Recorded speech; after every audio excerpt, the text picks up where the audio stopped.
پڑھیے الصلاۃ والسلام علیک یا رسول اللہ وعلی آلک واصحابک یا حبیب اللہ، الصلاۃ والسلام علیک یا نبی اللہ وعلی آلک واصحابک یا نور اللہ۔ درود پاک پڑھنے کے بے شمار فضائل و برکات ہیں۔ پاک علیہ الصلوۃ والسلام کا ایک اور فرمان سنیے۔ اللہ عز و جل کے کچھ فرشتے ہیں جو خاص نور سے پیدا کیے گئے ہیں، وہ صرف جمعے کی رات اور جمعے کے دن زمین پر اترتے ہیں، یعنی وہ صرف جمعرات اور جمعے کے دن زمین پر آتے ہیں۔ ان کے ہاتھوں میں سونے کے قلم، چاندی کی دواتیں اور نور کے کاغذ ہوتے ہیں۔ صرف نبی پاک علیہ الصلوۃ والسلام پر جو درود پڑھا جاتا ہے اس کو لکھتے ہیں۔ اللہ جمعرات کی رات فضول باتوں میں گزارنی ہے، جمعہ کا دن کھیل کود میں گزارنا ہے۔ یہ خاص وقت ہے درود پڑھنے کا، یہ خاص وقت ہے نبی پاک کی بارگاہ میں گویا حاضری دینے کا۔ صلو علی الحبیب صلی اللہ تعالی علی۔ ایک اور بات میں آپ کو بتا دوں کہ جو آپ کے پاس ہے نا اس پر انجوائے کرنا سیکھیں، ورنہ لائف بے مزہ ہو جاتی ہے۔ میں آپ کو سمجھاتا ہوں اس بات کو۔ ایک بادشاہ تھا، وہ بڑا پریشان رہتا تھا، بڑے پیسے تھے اس کے پاس، مگر نیند نہیں آتی تھی، ٹینشن بہت تھی۔ اپنے وزیر کو بلایا کہ یار بتاؤ تو صحیح کہ یہ اتنے پیسے، اتنا مال، اتنا سلطنت، نیند ہی نہیں آتی، عجیب سی کیفیت رہتی ہے۔ اور میں اپنے غلاموں کو دیکھتا ہوں یہ بڑے مزے میں مستی مذاق کر رہے ہوتے ہیں، رات کو سکون کی نیند سو جاتے ہیں، زمین پہ ہی سو جاتے ہیں، مجھے نرم بستر پر نیند نہیں آتی۔ میرے اور ان میں فرق کیا ہے؟ یہ اتنا انجوائے کیوں کر رہے ہیں لائف کو، میں پریشان کیوں ہوں؟ اس نے کہا بادشاہ سلامت، یہ بات آپ کو 99 نمبر کے فارمولے سے سمجھ آئے گا۔ یہ کون سا فارمولہ ہے؟ کبھی سمجھاتا ہوں۔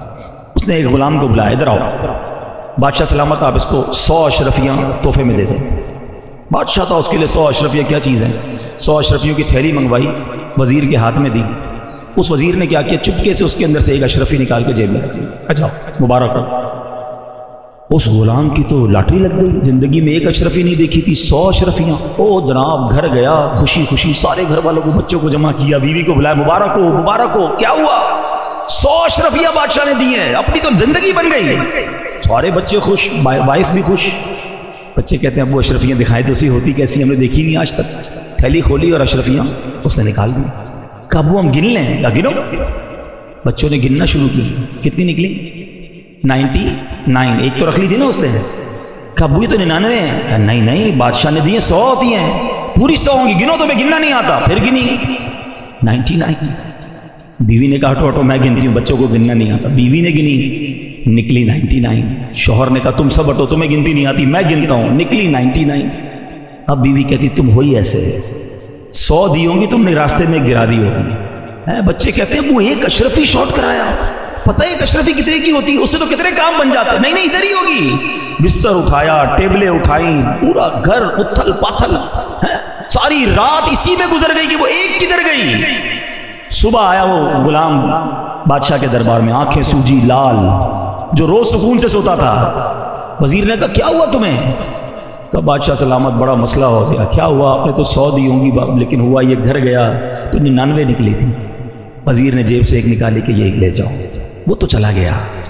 اب وزیر نے جو بادشاہ سے بات کی نا، میں آپ سب کو سمجھانا چاہتا ہوں۔ کہا بادشاہ سلامت آپ کا پرابلم بھی یہی ہے، آپ کے پاس جو ہے نا آپ اس پر خوش نہیں ہیں، جو نہیں ہے اسی کی فکر میں زندگی خراب کر بیٹھے ہیں۔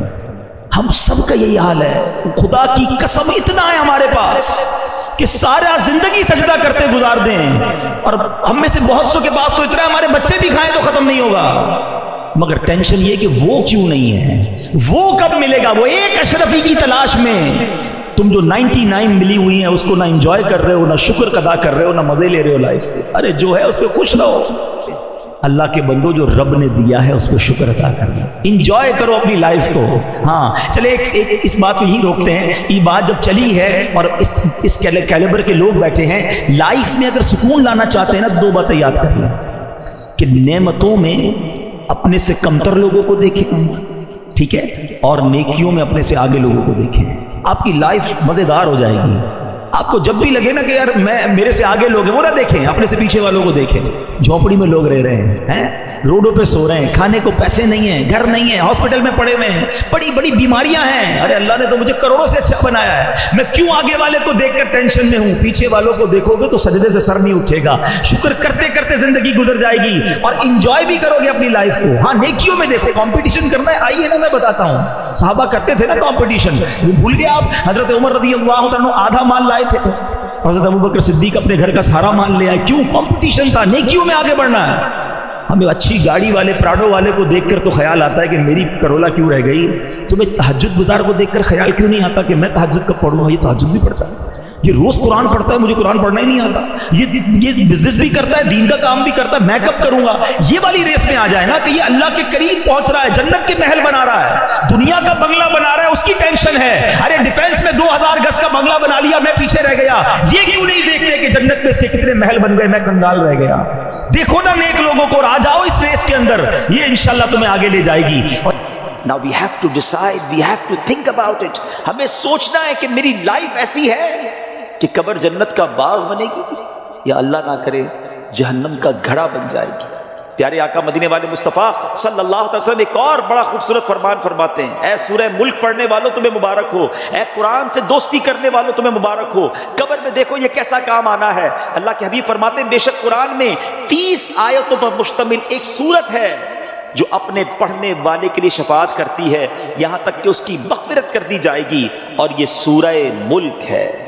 تو روز رات مغرب سے لے کر فجر تک کسی بھی وقت آپ سورہ ملک کی تلاوت کریں، یہ قبر میں کام آئے گی. کتنے سارے سافٹ ویئرز ہیں ہمارے موبائل میں، ڈیلی کتنے سافٹ ویئر آن کرتے ہیں. کبھی چیک کیجئے کہ ایک دن میں کتنی بار، بعض اوقات ہنڈریڈز آف ٹائم موبائل آن کرتے ہیں، کسی سافٹ ویئر کو آن کرتے ہیں. اتنے سارے سافٹ ویئر آن لائن ہوتے ہیں روزانہ. جب میں اور آپ چلے جائیں گے نا قبر میں، دنیا سے جائیں گے، یہ سارے سافٹ ویئر آف لائن ہو جائیں گے. ہو سکتا ہے لوگ ڈھونڈیں گے کہ یار یہ بندہ 5 دن ہو گئے آن لائن نہیں ہوا. ہم دیکھتے ہیں لاسٹ سین کب ہے، یہ لاسٹ کب آن لائن ہوا تھا، اچھا ابھی جاگ رہا ہوگا یا سو رہا ہوگا. لوگ اس سے چیک کر لیتے ہیں کہ یار اس نے لاسٹ سین کب کیا تھا. 1 دن ہو گیا سافٹ ویئر نہیں آن ہوا، 2 دن ہو گئے آن لائن نہیں ہوا، 3 دن ہو گئے آن لائن نہیں ہوا. جب جا کے پوچھتے ہیں تو پتا چلتا ہے بندہ ہی آف لائن ہو گیا ہے، یہ بندہ مر گیا ہے، یہ قبر میں چلا گیا ہے.